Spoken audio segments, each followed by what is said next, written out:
Welcome to another edition of the Sim Racing Garage. I am Barry Rowland. In this episode, we will be reviewing the new 6S-80 cockpit kit from the guys at Six Sigma. Constructed from 4080 aluminum profiles with black anodization finish. With beefy slot-type T-nut fasteners and large 8-bolt gusseted corner brackets, it looks to be capable of giving us a very solid performing result. Time to put it through the SRG's review process and see how it does. So, let's get to it. So let's go over the profile styles and the hardware we're going to be using and fasteners to assemble the base. Now, this is just a sample piece. We have two very long 1200 millimeter pieces of this type of profile. And we also have three 500 millimeter pieces that are going to be the spreaders in between those. Typically how we will be constructing a profile cockpit. Now, this is profile that's sourced in China. And all of the Asian profile, or at least I think all of it's come from China that I've seen, has a deeper channel profile than, say, something you get out of Europe or you get in the USA here or North America. And this has a shallower channel in it. Also, this is I think this one sourced this one from Europe. You can see how much more material there is in the middle of this, which is going to make it stronger and stiffer and heavier at the same time. I would call this a normal profile. This is what I would call light, because you can see there's less material in the middle parts. And then we have the ultralight, which is an example here. You can see how that's hollowed out in the side. Very light though. So I just want to show you the differences. Now, typically when I get these type of cockpits with the deep channeled Chinese profile, we get the T-nuts that are like this. And you can see they have this leaf spring on it, little piece of metal sticking on it. And this is spot welded on. It has 3 spot welds on it. Now this is obviously cheaper to manufacture than something like this, which has a spring ball mechanism in it so that it will stay where it needs to be in the channel, just like this leaf spring one. And we can also roll these T-nuts into the channel without having to go into the end. So that means if I have a cockpit that's fully assembled, to attach something else, all I have to do is roll this T-nut in, and the same thing happens with this spring leaf deal. We can just roll it in. Now, this is what we're going to be constructing the base section out of, and this, you can see there is no spring function in this. It does fit the channel quite well. I'll show you that there. Keep it from sliding. So we're getting a lot of surface area contact here in the channel, whereas like the spring leaf one, it was made for this type of profile. Let me get it in there. There we go. You can see the surface area that's going to contact the channel edges here are not anywhere near as much as the surface area that this is going to contact, which is going to add strength to our connection, as you might imagine. But there's always trade-offs, right? There's always a compromise. So that means that I cannot take this T-nut, take this one out, and roll it in. Right? That's just not going to happen. So you have to put it in from the ends like this. So what that requires is careful management of the assembly process so that when you're assembling a cockpit like this that uses these type of T-nuts, then yeah, you have to make sure that you get all the T-nuts in the channel you want for whatever it is you're going to be attaching to that base. As long as it's on the outside, you're okay because we can just take an end cap off and slide it in, right? But once this is attached with a corner bracket, like this, let me show you how this is going to work. By the way, these are the corner brackets, heavy duty units, it seems. And these are painted, it seems like, aluminum jobs. You can see they have some slots in it and we have some holes. So it gives us a little adjustment there. A little bit of flexibility in the mounting. So they're going to sit in here like this. I'll have one here, and just using this as an example, we'll have one sitting in here like this. And that'll be our joints. Right, so we'll have a total of 8 bolts holding this in and 8 of these guys with the extra surface area to clamp down on, which is going to give us a very secure connection, as you might imagine. So the only problem is, let's say I have this connected or set up and I have another one over here. I want to attach something in here.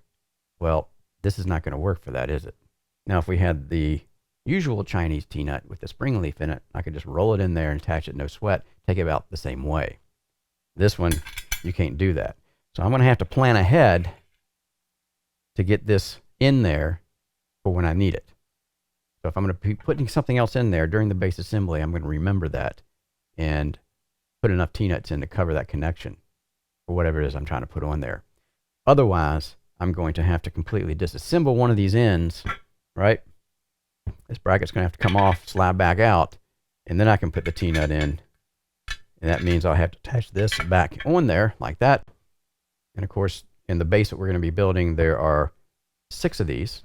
So you have to pull one side of the base off, one of the, like a 1200 millimeter size. And I might discuss that again as I'm doing the assembly process. But yeah, but then again, I can't be too negative about this because it's a very strong connection when compared to any of these type of T-nuts because of the very limited amount of surface area. Even though they work, I never had a problem with these, by the way. Yeah, this is going to center itself in the channel. You can see the raised area in the center there and all that surface area that's going to be grabbing the channel. So it is going to be a stronger connection. But do you really need it? Yeah, that's debatable. Depends on what you're going to be doing with the cockpit, I guess.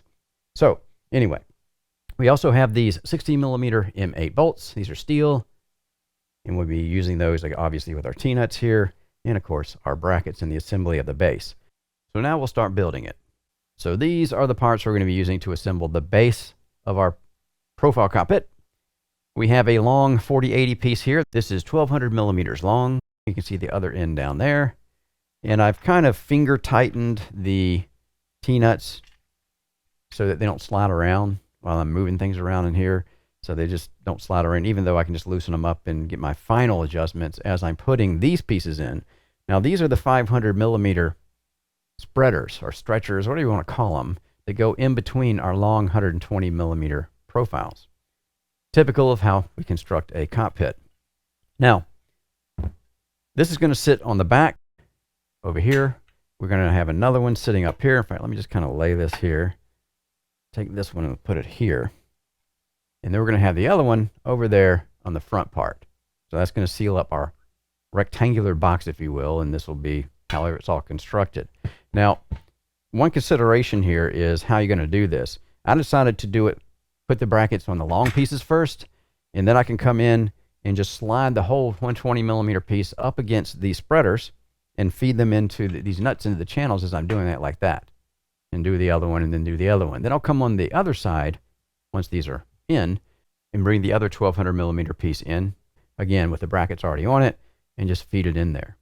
And then we'll make our adjustments on the width and where everything needs to be, and then finally tighten it down. Now, before we bring the other side in, because we're going to have seat rails on top of this, so that's going to be mounting our seat to this stuff, right? And they are 400 millimeters long. So we're going to be mounting these. They're going to sit like this. So they're going to be kind of high, actually. This is going to be 80 millimeters high. You could do it this way if you needed your seat to be lower. So you can do it either way. I'm not sure what I'm going to end up with. But the important thing here is, because we're going to be mounting these, we're going to need some T-nuts in these channels. And I'll use this 400 millimeter long piece to simulate the 1200 millimeter piece we'll be using. Then, yeah, I can't get a T-nut in now, can I? Because these are not the twist-in T-nuts. So I would have to take it back apart. So this is where you want to pay attention again to the build process, so that I can take these T-nuts, preload them in this profile like this, before I come in with my 1200 millimeter piece and kind of seal it up, if you will, to where I can't get access to the channel unless I use one of the twist-in leaf springs, which that's not how this is assembled. So this is what we have to work with. So we want to make sure that you get that in there, and then we can come in and attach these and put our brackets in. So just something to be mindful of as we are getting everything set up to assemble the base. So with that said, all we have to do now is go ahead and get all this gear on the floor and see how this goes together. So I already installed one side with all 3 of the 500 millimeter pieces attached to the 1200 millimeter piece. And I'm going to show you me putting in the other side because it's just repetitive. Now I did take time to, as I was putting these on here, to take the 400 millimeter long seat rail and put it up here so that I could gauge where it needed to be as far as this middle piece. Here, the back 500 piece is going to be level with the edge back here. So that was a set. We didn't have to worry about where that was going to be. We knew it had to be at the end. But here's where you have to adjust back and forth. No big deal. Just slide it where you need it and go ahead and cinch it down. And everything is just barely tightened down just to hold things in place for me as I continue on to the other side. These are 6mm wrench size for your hex heads on these bolts. And now I'm just going to go ahead and slide this section in. And one more thing to note, remember we still have a pedal tray to put in here. So we're going to need to pre-install a T-nut in the top channel of both of these 1200mm pieces. So don't forget that, because remember, if you do forget it, you're going to have to come back and take this back out and slide these end pieces out and then put them in and then bring it back in. So go ahead and do that from the get-go and you won't have to worry about that at all. So without any more further ado, we'll go ahead and start putting these in. Now this one I'm going to have to slide. I got these things finger tight in here just to keep them from sliding around too far. I'm going to slide this one over here and we'll go ahead and loosen this one up. Slide it in a little bit. And you kind of have to gauge this as you're putting them in. Remember, all three are going in at once, so we are going to be juggling things around a little bit. All right, so it's not that hard. It's just, you have to be patient and kind of jiggle things a little bit, and they'll go ahead and slide in. Also, you want to make sure that you have your T-nuts not too far onto your bolts. You want there to be plenty of room in between the back of this bracket here and where you're going to put your T-nut into the profile itself. You don't have enough, it's going to stick. So I always go in there and look at them and make sure that I have enough room. And even so, you might experience a tight one. You have to turn it at a half a turn or so to get it to go in. So I'm going to go ahead and start wiggling this in. I'm going to start with this side. And I kind of have things lined up visually looking straight down here so that I don't get stuck somewhere. So once I get these first one started on the back here and on this middle section, and I feel like they're not going to fall back out, I'm going to go down here. Now I'll do a close-up on this so you guys can see what's going on. It's just getting the T-nut straight so that they'll go into the channels. Pretty simple stuff, really, when you think about it. And I have this one loose, obviously, so it shouldn't bind on anything. So I'm just kind of jiggling them, get them to start. Now that I know that both of those T-nuts are all the way into the channels, I'm going to go ahead and come back down here and just jiggle it around a little bit and see if I can get them to go in. Now again, I might have to loosen one or two of these up if they're too tight and binding on me. They're sliding in pretty easy. Okay, so now we're going to go get these back ones. Now the back ones are kind of cool on these brackets because remember these brackets have these slots in them on the middle inside part. So there's a slot on each side, 2 slots each side of this bracket here. So when I'm putting this in, you can slide these pieces in further. So you can just kind of slide them in other words. You don't have to slide everything up at once. So individually, I can come in here and slide those T-nuts in just like that. And they're in. Now, if it had been separate holes, then I would have had to slide everything in together. But this allows me to have a little freedom here when I put this in. So I can actually take this and slide it up because of that channel without moving the side profile relative to the front piece here. We'll go ahead and get those in. All right. And I'm watching the profile edges here. Make sure that they're going to line up the way I want them to. That feels about right there. And now once it's all done, of course, it's just a matter of tightening things up again. So I just go down here. And I like to tighten the insides up first. I'm not going to get them real tight yet because this tends to bring in this corner here will self-center around this bracket. This bracket is 90 degrees, so it will give you a nice flush setup on the profiles on the front and the back if you pull them on the inside first, not the outside. And remember, we have 8 bolts here, so this is, it's going to be a little repetitive having to get them all tightened up. But I think it's going to be worth it in the end. The way this is working with these T-nuts, as you might imagine, this is going to give it a lot of strength in the corners, whereas really where we need the strength. So these slid out a little bit. I'm going to come back and get to the back one, get it where I want it, and snug these guys up. Again, I'm just careful about what I'm doing. I'm watching the brackets. I'm watching what's going on as far as the profile and how even it is with this profile over here. It's just a little dance you have to do, but once you get it going, yeah, it's pretty easy. Go ahead and do this one. Again, insides first, because I want to draw this angle in. Make sure everything's looking good and straight there.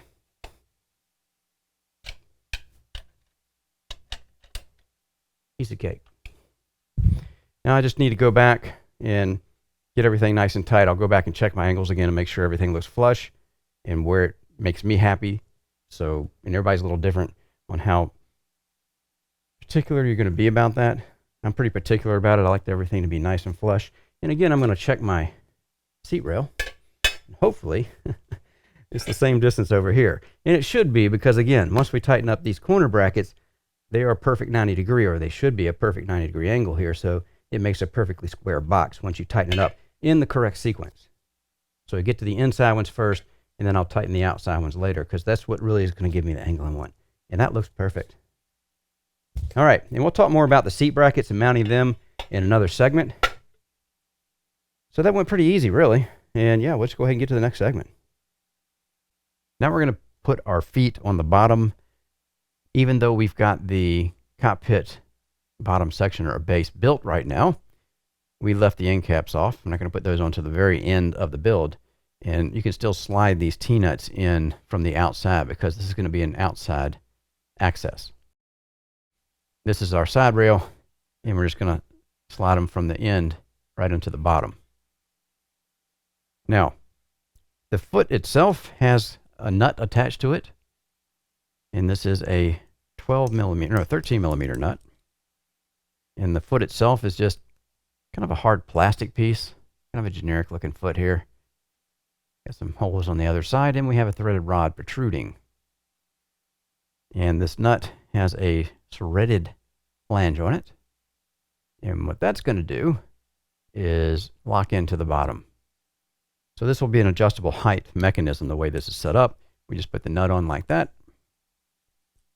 Run it down. Then we're going to put the T-nut on like that.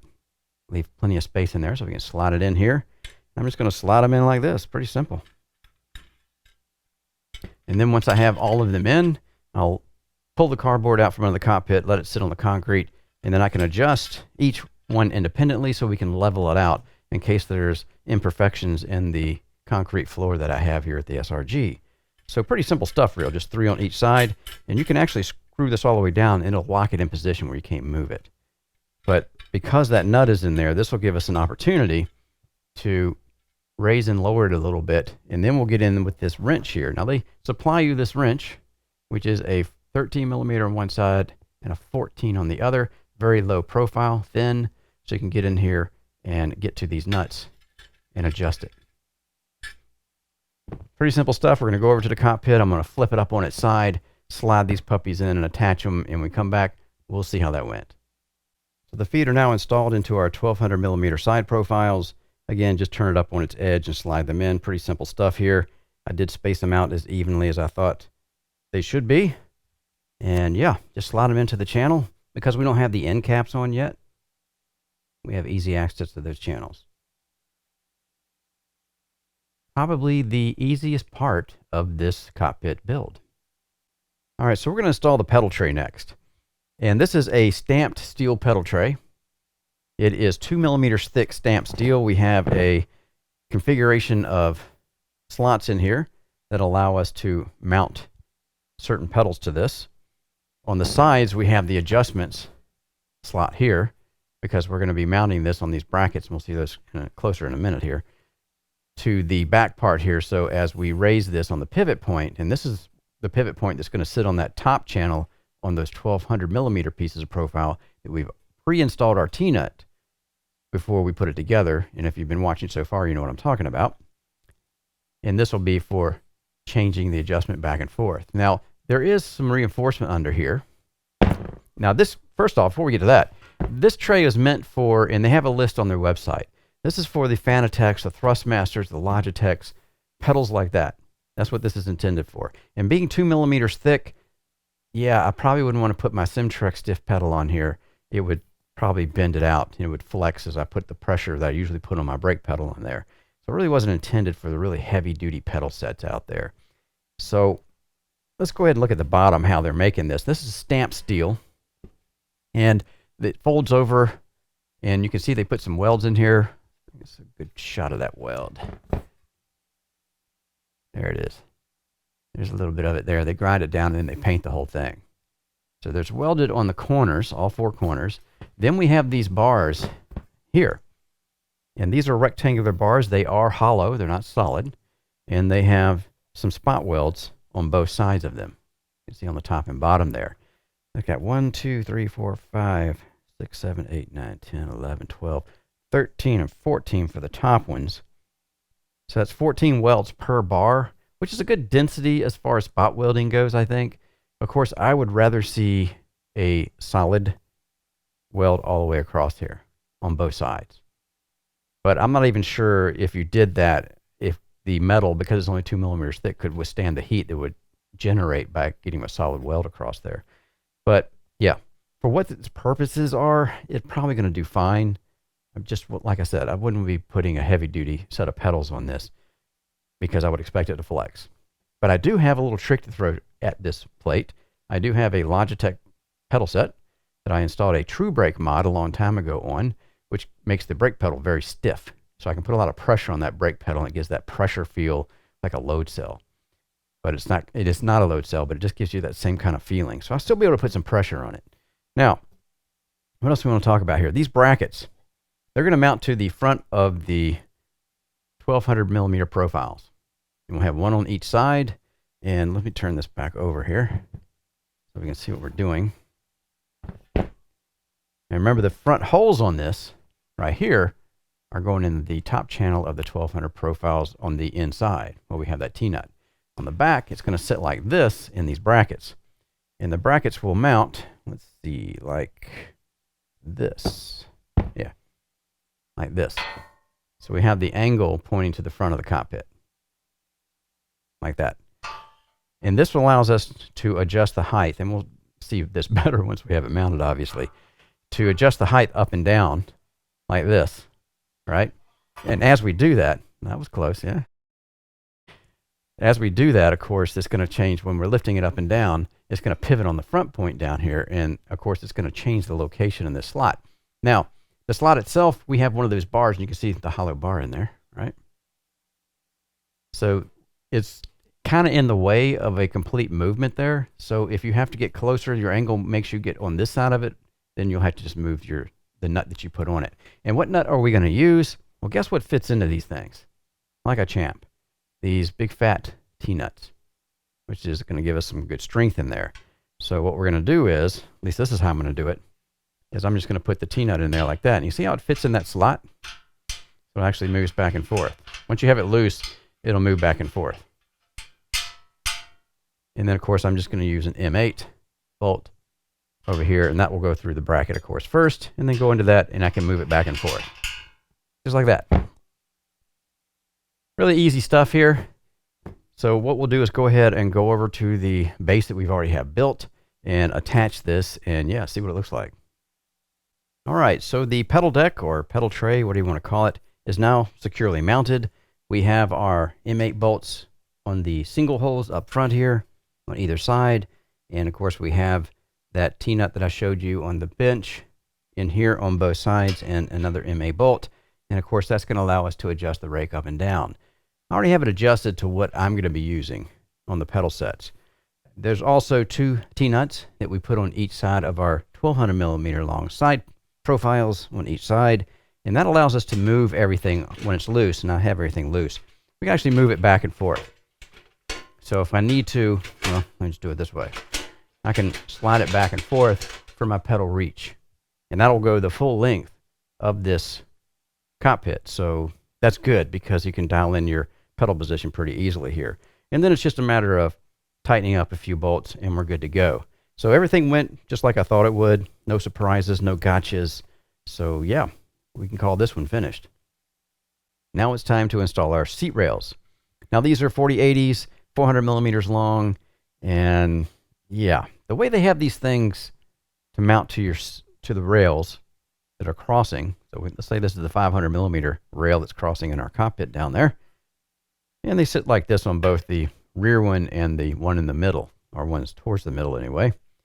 And this is going to give you an 80 millimeter height on your seat brackets before you even attach your brackets or your sliders, whatever it is that you're attaching.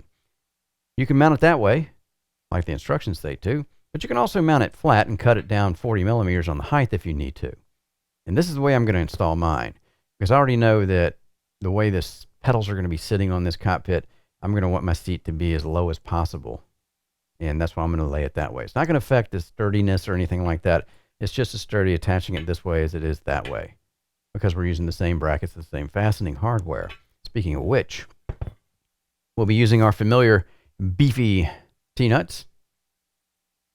And we'll be using these guys. These are flathead M8s. And that is a 5 millimeter wrench size on top of that. And they do give you some hex, the generic hex wrenches in the kit to use on this. And then we've got these guys, these little brackets here, kind of a little aesthetic loop on the top there.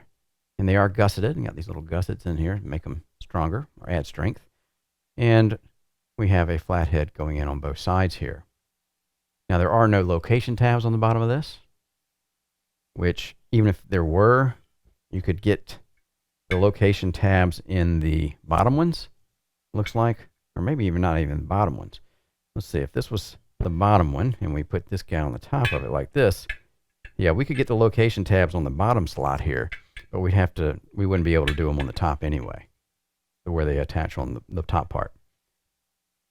So yeah, nothing special here. Aluminum, looks like it's painted. And yeah, pretty simple what we're going to do here. We're just going to put these T-nuts are going to go into these channels right here. We already have T-nuts installed on our cockpit where they need to be installed, because remember, we pre-installed those when we assembled the base itself. And if you've been watching to this point, you know what I'm talking about. All right, so we'll just go ahead and get over there and get this assembled and yeah, see what we got. All right, so here's what I ended up with. The seat rails are attached to the 500 millimeter crossing sections, and you can see I laid them down flat so that they are only 40 millimeters tall. So when I put my seat on there, it's going to get me closer to my pedals as far as my butt and my heel of my pedals being on the same plane, which is where I like to be as far as driving positions. And I think I'm going to be able to get pretty close here, which would be a big bonus for me, because sometimes I get in cockpits and yeah, there's just no way for me to get it out of the truck driver position, as I like to call it. Everything mashed up pretty good here because we obviously already installed our crossing pieces when we assembled the base using one of these profiles as a template, so we can get our distance correct, and it's still there. Everything looks good. And I could take these brackets and move them into the inside if I need to come out further with the profiles. I don't know that yet. Once I get the seat mounted, I'll be able to find that out. But you can do that, and it's not going to affect the performance or the stiffness of your mount if you take these brackets and flip them over to this side and install them on this side of the rail, and that gives you a little bit more width if you need it. If you don't, no worries. All right, so now we've got the seat rails attached, we can move on to the next segment. Now it's time to get our wheelbase support profiles mounted, or uprights I like to call them. And these are 600 millimeter long pieces. Again, the same 4080 we've been using throughout the build. And we are going to use these brackets. Now these are 10 millimeters thick, aluminum. They are painted. We have 4 holes that are countersunk on one side, like this one. And you can see I've already got some bolts in this one. And we do that because they will sit flush. And once they go into the profile, we'll be mounting this side to the 1200 millimeter long profiles on our base that we've already built. And then we'll be using these holes to mount it to that. So we won't see these holes anymore. We call these blind holes. And the reason we call them blind holes is because once we mount this securely to this profile, use this as an example. Let's see, I mount it right here. Then I'm going to go mount it over to the piece of profile that's, and this is what this guy is, right? I'm using this as a substitute for that. And then we mount this, we're going to use these outside holes to mount it to our 1200 millimeter long profiles, which means we no longer can see the bolts that we have sitting in there. That's why we call them blind holes. And to adjust the height, if you want to adjust the height lower or something like that, you would have to remove this to do that. That's one of the drawbacks of this kind of bracketry, but it doesn't bother me personally that much because I always mount these flush with the bottom and get the maximum length I can out of it. What I mean by that is, when I mount this bracket, I always mount it down here, like this, flush with the end of the profile. So I can take advantage of the full 600 millimeter length of this as far as adjusting my wheelbase up and down. Better to have too much than not have enough, right? But then again, if you want to fine tune it, you can always move this again and then take it off, move it, and then put it back on. But usually I find that just mounting at the end here suffices and you don't have any problems. So what I'm going to do now is mount this bracket onto the profile. And I usually take this, I'm going to do this on the bench, obviously, because there's no reason for me to try to go over there and sit on the floor and do this. So what I usually do is I'll get on the back here and I can look straight down and see these T-nuts and their orientation as far as if they're in the right orientation to enter the channel. And that's all I'm doing here. Just look straight down. In fact, I think I'll flip this around here and just use this one. And remember, you want to make sure you get it this way, not this way. So now I can get down here, slide this down, and just manipulate the T-nut so it's where it should be to get in the channel. We have to get the bottom one also lined up at the same time. This can be a little fiddly. It's not too bad normally. And you can see that's going on in now. And then we'll do the same thing with the following, which is actually, they're easier because we already have two of the T-nuts located in the channel. So these usually go in pretty easy, like that. And there we have it. So now I would go down here and make sure that I am flush with the bottom of this piece of profile. I will securely tighten these down and give them a final torque down because, like I said before, once I have this mounted to the profile, I won't have access to these anymore. So you want to make sure you go ahead and get these torqued down properly. But again, we have some good gripping area here on these type of T-nuts. So it's going to hold, once you tighten it down, it's going to hold very well. In fact, I like these. These sections of a cockpit build, I actually use these myself. Even if the manufacturer just has a bunch of spring balls in there, even though you may have seen me do in a review, load the spring balls, I actually have a bunch of these M8s that are like this. A little bit different because I'm using a North American or European type profile, which has a shallower channel in it, but still the same principle applies here. You're getting a lot more surface area contact on the inside of the channel with one of these than you would a spring ball or the leaf springs. So that's a good thing in this part of a cockpit because you want this to be as strong as possible because we're going to be putting torque on this way up here with our wheelbase, right? Whichever wheelbase that you're running, you're going to be putting torque way up here, which provides a pretty good lever way down here, 600 millimeters on the other side, right? So yeah, the better surface area contact we can get, obviously that's a good thing. So we'll go ahead and tighten this down. I'll go ahead and load up the other one, get it on. I'm going to go over and attach it to those 1200 millimeter profiles, and we'll see how that goes. Here are the profiles mounted to the horizontal 1200 millimeter side profiles. No drama here, pretty straightforward what we're doing. There's a couple of ways to do this. I could have preloaded the T-nuts and slid the whole unit down in the channel to where I needed it to be, but that's prone to scratching. So I usually will pre-install the T-nuts, slide them down to the channels where I think approximately I need to be, and then, yeah, come back in with the assembled bracket to the upright and just go ahead and insert the bolts there. You have to get down and look at the holes when you're installing these things, but it's not that much drama. Like I said before, pretty straightforward. And yeah, everything went smoothly. These are loosely attached now as far as to the 1200 millimeter pieces. Now they are securely mounted as far as the uprights to the brackets themselves because of the blind holes. Again, we don't have access to those, so we had to go ahead and torque those down to the final torque that I thought was proper. And now, yeah, we're good to go. Now we can move on to getting our wheelbase mount installed. Six Sigma sent me 3 different mounts. that I can show you guys. This is the mount that comes with the 6S-80, but you can order other mounts if you want them. And I'll show you those mounts after this one, but this is the one that comes with the kit. It consists of this mount here, which is a universal type of top plate on this. You can see we have multiple holes built for the usual suspects like the Fanatec's and the Thrustmasters, Logitech. It even has Moza's pattern in here because I measured it out. I said, well, that's unique. They actually can fit a Moza on top. And it's made of two pieces here. I have the top piece and the bottom piece. And you can see that there are, let me go ahead and show you how this is built. This is a 3mm thick steel plate. It's been painted. We have 3 welds across the top here. We have a couple of little spot welds in the middle here, but this plate is fitting against the top plate. And if we look over here on the sides, you can see we also have a couple of welds there on the sides. So we have the slots in this top piece, and we have slots in the bottom piece. And the bottom piece is also welded. You can see here, and that's where our mounting flange is, obviously. And this is access holes, so we can actually get bolts underneath here to screw on a wheelbase.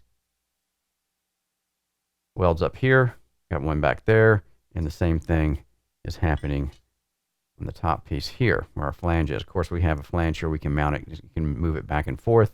And because we have this, we'll be putting a bolt, obviously, in this slot, too. I just have it apart so you can see what we can do.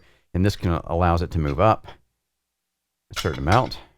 And it also allows us to pivot or change the angle of the wheelbase to what we need it to be. Seems to be well built. It's heavy in hand. The piece down here is actually 4mm thick on the flange part that we're actually going to mount to the top of our crossing profile up there. I'll show you that now. These two pieces, brackets, and this is the actual mounting piece that we're going to be sliding down into the uprights we've already mounted. And this has some holes in it on the end that are threaded. I think you can see the threads there. And when it came out of the box, it had these flatheads already in those threads, so they don't get lost. And what we're going to do is take these brackets. Now these are 10mm thick aluminum, and we have some countersunk holes on the top. Then we have a series of holes underneath that, total of 6 in 3 different pairs. And this is going to fit in like this. And then we're going to screw it, obviously, to the end over there, like this. And once these are secured on the profile, then we'll come in and load one up with some bolts here. Now, these are longer bolts than the standard bolts that come with, let's show you here. This is the 15mm length bolt M8s. And these are actually 20mm, a little bit longer. And the reason is because we've got this 10mm thick plate that we're going to be putting them through and mounting a T-nut on the other side. I will be using the heavy-duty big T-nuts for this, so that once I bolt this down, it's going to be nice and secure in those uprights that are over on the cockpit already. I'm just going to slide this down. Once I have that whole assembly done, I'll just slide it down as one piece, and then we'll come back. Before I put these end plates on, what I'm going to do is take 4 more of these. I'm going to slide them in the channels like this before I put them on, so they'll already be in there, and I can use this because I want to use these also, because this is a critical part of the mount, is, you know, where the wheel bracket, or wheelbase bracket rather, is going to fit onto this. I want everything bolted up with these T-nuts because it's going to give it a more solid grip on everything than it will with the little leaf spring T-nuts. So this is again where I like to use the heavy duty stuff, or the thicker stuff. So what we'll do is we come back, we'll put it together and see how all that went. Now we're going to take a look at a couple of extra mounts that the guys at 6 Sigma sent to me. And we'll start with this big heavy duty one here. This comes with their 120 and their 160 cockpits. And it is, as you can see, a front mount design. And it has a very thick plate on the front, 15mm thick. It is cut out in a pattern here with a slot, so it'll fit any front mount type of servo motor type of direct drive force feedback wheel out there. The Cole Morgans, the Midges, M sources will fit on here. The SimMagic Alpha series, SimuCube, things like that. It'll all fit on here. No problems. It's assembled. It's not welded. They have their own bracket that they have made for them there. And we have 4 bolts on each side here, each corner, that are bolting these 2 pieces together. Now the side pieces where the slots are that you would use for mounting are 10 millimeters thick. So not quite as thick as the front plate. Very similar to other profile cockpit solutions out there as far as the motor mount systems go. So yeah, very heavy duty unit here. I would have no problem or fear of mounting my Cole Morgan 54G to this and running it just like I would on the one I have on the cockpit that I run all the time. Now they also sent this one. And this is a deck type of mount, what they call bottom mount, a CNC bottom mount or something like that. And it has a 10 millimeter piece of aluminum here going in between these 2 sides. And it has a similar bolt pattern assortment that you find on their regular mount that we're using over there on that 6S-80. That's the OEM mount. You could order this mount if you're going to run like a heavier motor. Now I'm running a Moza R9 with 9 Newton meters of peak torque, and the mount on there should be fine for that. And I was watching some video of me using it. It's really not flexing much at all. It's not moving much as far as the mount goes. And yeah, this would obviously be a little bit solid or more solid than the one that's on there now. If you're going to run something like a Moza R16, you know, I wouldn't run a 21 on this. I would, well, I guess you could run it, but I wouldn't run it on those 4080 uprights. I think I would want at least a 120 on that for the uprights to run something with that much torque. But yeah, 16, 15, something like that should be fine. And of course, they have their own mounts for the Fanatec solution for the DD Podium series that they have, those side mounts. So they have mounts available for those too. I've played around with this mount a little bit, and I've got some little bit of wear and tear you might see on it from getting it mounted and taking it back off. But yeah, it's definitely stiffer than the OEM one. Do you need it? Depends on the wheel you're going to be running when you get your cockpit. If you get one of these 6S-80s, I would probably get this just because I like this type of mount more than I do the 2-piece bolt together piece that's on there now. Not that it doesn't get the job done, but still I'm a little bit partial to these kind of things. Now this thing, by the way, is welded on the top here, and of course we have another bead on the bottom. So this is going to be very stiff, very strong piece here to mount any wheel that you have. So yeah, this would be an upgrade though, so you'd have to pay extra for it. So I just want to give you guys a quick look at these things as far as 6S, Six Sigma, and what they offer as far as different wheel mount solutions. So here is the complete mount assembly, and it really wasn't too difficult. It went in pretty much as I planned. I just pre-loaded the T-nuts and the bolts over here on the side, and you can see them down in there. And it's just a matter of lowering them down into the wheelbase uprights, working that through. Wasn't too fiddly. They went in pretty easy actually compared to some of the other ones that I've done. So then it was time to come in and put the wheel mount itself on, and that was again pretty easy for those M8 bolts. And then we're all set, and now you can see it sitting here. The front bolt is slot in there on both sides, and that's so I can tilt this up and mount the wheelbase to it. It is sitting level. You can see my level there. So we can just take this and pick it up, and then I can get the bolts to the wheelbase I need in there. And then we can just slide it back down, get the other bolt in both of these slots here. And then once we're done with that, we can come in and do our final adjustment as far as what I'm going to do for height. Remember, we can come up, we can lean forward like this, and lean backwards. So I think it's not going to be hard to get what I want. Plus, I do have some adjustment here. I can push it backwards because you can see the position of the slots are all the way forward right now. And that's just the way it ended up. I haven't tested it or anything yet, so I'm not sure where that's going to be when it's all said and done. And again, pretty easy to do. Didn't have too much trouble at all. So there it is. There is the 6S-80 cockpit fully assembled. So now what we have to do is add some pedals, wheel, a seat, and give it a test. Here is our Logitech pedal set, securely mounted to the pedal deck. And this pedal deck was meant for these kind of pedal sets, the Logitech, Thrustmasters, Fanatec, That's just what it's designed for. But I'm still going to be able to put some pressure on this plate because I have a true brake mod in this brake pedal, which makes it very, very stiff, and you can really push a lot of pressure on it when you're using it. So that's why I chose the Logitechs for this instead of my Fanatecs or my Thrustmasters, because this is the stiffest brake pedal I've got amongst those. Now, also, the Logitech pedal set, I have an adapter here. This is a Leo Bodner adapter. I did a review on this a long time ago. Basically, it's a USB conversion board molded into this plug here that you'll plug the pedals plug into, and then we can go in and connect the USB to our PC, and the PC will see this as a separate controller, so we don't have to hook it into a Logitech Wheelbase, which is good because I'm not going to be using one. So I'm going to go around the bottom here, see if we can get a look at how the bolts are looking. Now, I don't have this secured yet because I don't know how far back or forth I'll be needing it, but we'll take a look under here, and you can see there's our M6 bolts. We have 4 of them securely attached on the bottom, and they have rubber feet on this too, so it really doesn't move very much when you put a lot of pressure on it. Once I tighten those down, it doesn't move at all. So we'll see how that performs once we're in and actually doing our driving.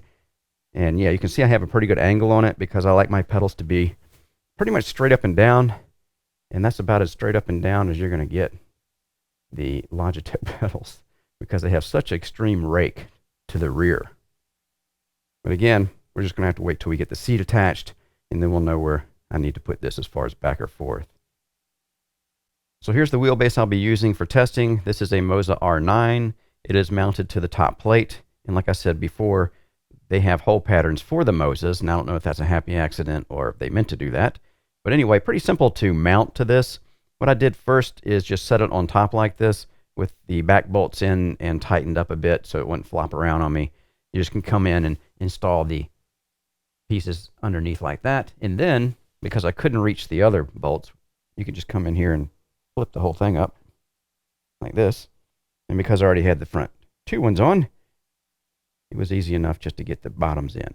They're all torqued down securely now, so I can go ahead and put the other bolt you see sitting there in the front slot on both sides, and then I'll be able to still adjust it back and forth, up and down, depending on where my seating position is going to be. And we're going to go ahead and get a seat on here so I can determine that. But yeah, this Moza's R9, it's 9 Newton meter peak, and I thought it was an appropriate wheel for this type of wheelbase to use. You could probably put an R16 or something in the 15 Newton meter range, I think, and this would still perform. I just don't know how stiff it is. I may put that flat deck that you already saw in the review, one of the optional wheelbases, on here with an R16 just to see how it responds. But I think it's going to do fine because remember, we're using these slot type T-nuts through all the connections here on this wheelbase structure. So really the only piece that could be flexing would be the profiles themselves, like in the middle here, but we'll have to wait and see how that works out. So I have installed the seat now. Everything is cinched down properly. All of my distances to the wheelbase and the pedals has been adjusted properly, and everything is cinched down tightly. I'm ready to go drive. Now, it was pretty straightforward the way I do my installations. I don't use sliders because I use these hex head bolts that I can get a ratcheting wrench in there and spin those pretty quick and just slide it back and forth on the profiles themselves.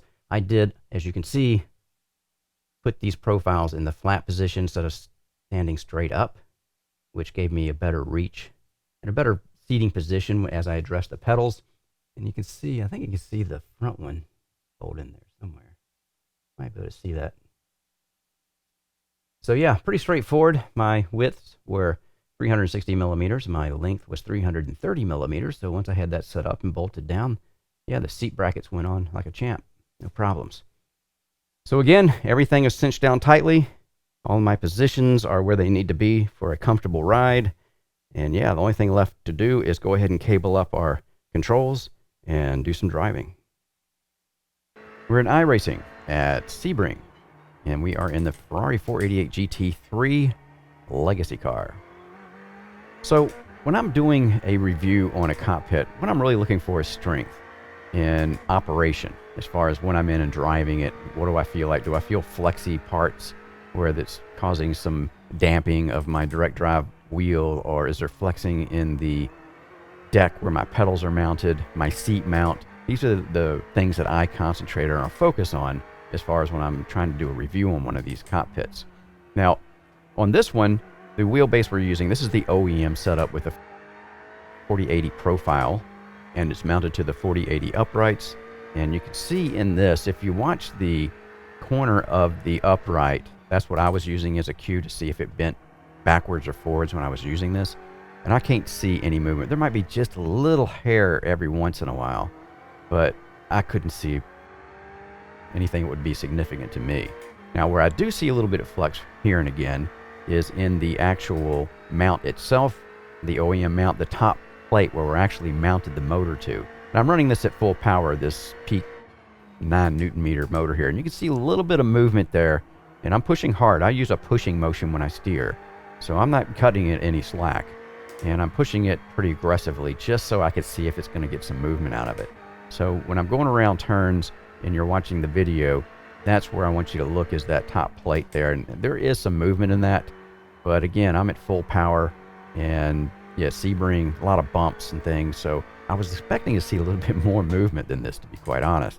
I was a little surprised when I was watching the video, because I can't see what I'm doing when I'm driving, obviously. So I have to go back to the video. And yeah, I was a little bit surprised to see that it was holding up so well as far as in the stiffness department. So I think they've done a good job here. And I'll talk a little bit as far as what it takes to do that. Now we're going to be looking at the pedal tray. And yeah, I know a lot of people are going to say, well, gee, you're just running a Logitech pedal set, Barry. But you have to remember, I do have the True Brake mod in this brake pedal. And I'm putting a lot of pressure on this brake pedal. And you can see it's not moving that far. Relatively speaking of a stock Logitech brake pedal, how far that thing moves. So this is a very stiff pedal relative, again, to this type of pedal set that you get from the Thrustmasters and the Fanatec's and things like that. I'm putting a lot of pressure on this, and I'm not seeing any movement in the pedal tray at all. It's inclined way up too, so you know it's not at a heavy support position. When it's up in the air like that, it'd be better if it was down flat. But of course, with the rake on these pedals, I can't drive with them like that. It's like a truck driver position. Speaking of that, the position that I'm using here, I was able to find a very comfortable position. I didn't feel like I was in the truck driver position. Now, I did take the 4080 profiles we're using as seat rails and lay them flat to lower the seat down another 40 millimeters. So that helped, obviously. And the fact that the pedals are up on that pedal tray and they're at that angle, it's actually a pretty comfortable sitting position. I was a little bit surprised by that too. And the seat brackets themselves doing their job. I don't feel any flex in it when I'm pressing on the brake pedal or I'm holding onto the wheel real tight. When I push, when I'm turning and I'm pushing, I'm actually pushing my upper body, the shoulders, back into the seat when I do that. And I would be able to tell if there's any flex in the connection or the profiles themselves where I have this thing bolted down to. And yet nothing there, so that makes it more comfortable too, because when you're pressing on a stiffer brake pedal like it's on, like I said before, that's on this Logitech set that I have, that, yeah, it makes it more comfortable in the small of your back if it's in that pocket down there in the seat, properly positioned. Yeah, it takes a lot of stress out of your lower back when you're constantly hitting that brake pedal over and over again. So I think that Six Sigma has made the right choices here as far as how to build a cockpit and make it as stiff as possible, considering the materials you're using. I mean, just a 4080 profile, that's what I would consider a minimum starter cockpit that someone would want to get. You know, 120 or 160 even better, because that would be an in-game cockpit and you would never have to worry about moving up to something else if you decided to put, you know, a 6-inch motion system on your cockpit later on. Now, again, credit to what they've done on their part selection here. These very large 8-bolt corner brackets, gusseted corner brackets with the anti-twist elements in them. Very good choice. Using the slotted T-nuts with their, which will have a lot more surface area contact with the profile than the usual ones you get, which are the spring ball, or in this case, because it's the Chinese source profile, the leaf spring type of T-nut. Yeah. Once you bolt 8 of these down in the joints of this is one of the reasons why we're not seeing motion where I thought I would, or movement where I thought I would. So, yeah, good part selection there. And I think for the OEM wheel mount, there's only so much you're going to get at this price point. And remember, they do have a flat deck or CNC bottom mount, they call it, that you can pay a little extra for and get that. And you would not see the flex that you see in this top plate of this plate assembly that we're mounting our motor to. So yeah, even though I don't think it's that much movement that really makes a difference, what really I was concerned about is the uprights moving back and forth as I'm pushing on the wheel. And again, I think if you can watch this video, you may see it move. I keep missing it when I think it moved. I go back and look and it didn't. And I'm using the corner reference to the 4080 upright in the background to see if that line is moving at all when I'm using it. So you might want to look at that point too, the corner of the upright over there that has that profile in the background. That's what I was using as a reference point. Anyway, a very solid rig here. For $500 plus your shipping, I think this is a solid unit. It comes with everything you need. You can get a shifter mount for it if you want, and that's the typical 4080 with the 140/40 on the back support that you see on most type of these profile cockpits. So obviously there's other accessories available. You have to go to their website and look at it. But I think, for a $500 plus shipping, and this is in Canada, so it's a North American sourced cockpit instead of going from Europe, which obviously the shipping's going to be a little more expensive. As far as final cost, that depends on obviously what you're buying and who you're buying it from. But I'm really having a hard time considering the price point and what this rig is intended for of complaining here. This is a very solid rig once you bolt it together using those T-slot nuts, and yeah, I just can't complain about that. I think, for the money, it's meeting the expectations and actually exceeding it in a couple of places for me personally.